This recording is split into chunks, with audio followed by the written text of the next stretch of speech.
रहे हैं India news bulletin की शुरुआत एक बड़ी खबर के साथ करेंगे। बीएलए ने पाक आर्मी को एक बार फिर से निशाना बनाया। पाकिस्तान के पंजगुर में बीएलए का अटैक देखने को मिला है। पंजगुर में आर्मी कैंप पर बीएलए का अटैक हुआ है। बलूचों के हमले में 4 पाकिस्तानी सैनिकों की मौत हो गई है। बलूचों ने मुनीर सेना की कमर तोड़ दी है। एक तरफ टीटीपी लगातार हमलावर, एक तरफ बीएलए लगातार प्रहार बरसा रही है। पाक आर्मी को एक बार फिर बीएलए ने निशाना बनाया है। पंजगुर में बीएलए का यह अटैक, लेकिन एक पैटर्न जो कि समझने की जरूरत है बीएलए की, कि बीएलए हमेशा केवल पाकिस्तानी सैनिकों को निशाना बनाती है और साथ ही इसके बाद बाकायदा एक वीडियो भी जारी करके ये साफ बताती है कि कितनी क्षति पाकिस्तानी सैनिकों को पहुंचाई है। मुनीर सेना की कमर लगातार बलूच तोड़ रहे हैं और इसी बीच बलूचिस्तान जो अलग होने की मांग पर लगातार अड़े हैं, वहां के लोग भी आवाज बुलंद कर रहे हैं।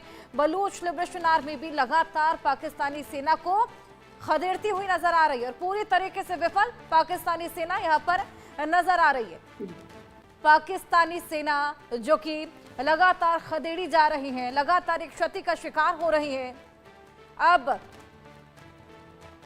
मुनीर का इस ओर कोई भी नजर नहीं है। बलूचों ने मुनीर सेना की कमर तोड़ दी है। पंजगुर में आर्मी कैंप पर ये पूरा अटैक देखने को मिला है और जानकारी लेंगे। आशिक मीर हमारे सहयोगी हमारे साथ जुड़ गए हैं। आशिक, एक बार फिर बीएलए का प्रहार पाकिस्तानी सेना पर देखने को मिला।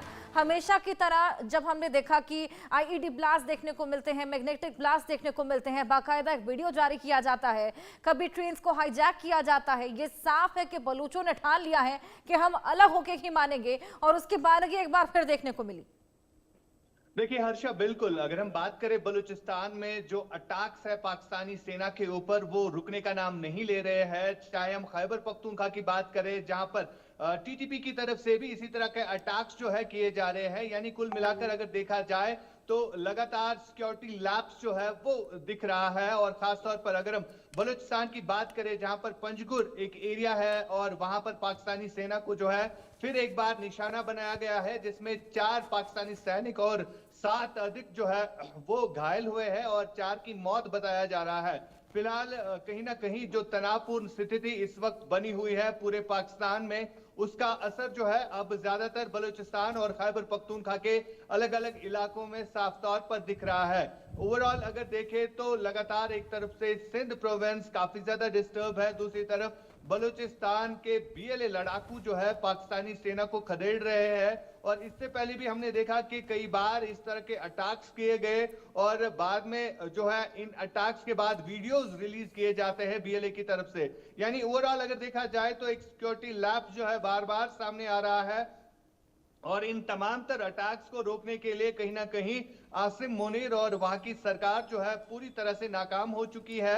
और इससे पहले अगर हम देखें तो जाफर एक्सप्रेस को भी कई बार जो है टारगेट बनाया गया, जहां पर कई सारे सैनिक जो है मारे गए। और वजह यही है कि कहीं ना कहीं जो पाकिस्तानी सेना को छोड़कर सैनिक जा रहे हैं और रिजाइन कर रहे हैं, वजह यही है क्योंकि बीएलए की तरफ से जो प्रहार बरसाया जा रहा है वो अब थमने का नाम नहीं ले रहा है। आशिक, बड़े हैरानी की बात ये जो सामने आती है कि मुनीर की सेना कितनी विफल है, लेकिन मुनीर भी तो इस ओर कोई नजर नहीं दौड़ा रहे। अफगानिस्तान पर देखिए हमले किए जा रहे हैं, अंदरूनी कलह से निपट नहीं पा रहे।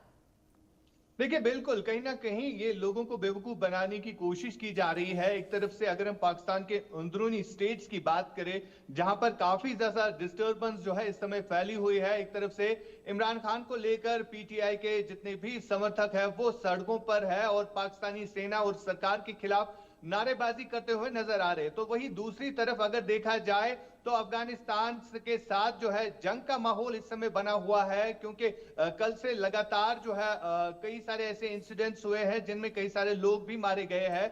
और दूसरी तरफ से बीएलए और टीटीपी की तरफ से जो प्रहार बरसाया जा रहा है वो भी अब रुकने का नाम नहीं ले रहा है। यानी ओवरऑल अगर देखा जाए तो स्थिति जो है काबू से बाहर होती हुई नजर आ रही है। ओवरऑल जितने भी स्टेट्स है वहां पर लोग जो है कहीं ना कहीं सरकार और सेना से परेशान होते हुए नजर आ रहे हैं। हर्षा, बिल्कुल, यहाँ पर सबसे ज्यादा खामियाजा अगर किसी को भुगतना पड़ता है तो वो आम जनता ही है। बलूचिस्तान के लोग लगातार अड़िग हैं और अलग होने की मांग कर रहे हैं। आखिर आगे क्या फ्यूचर सर्कमस्टांसेस बनते हैं, ये देखने वाली बात। नजर बनाए रखिएगा। बहुत शुक्रिया। अब बात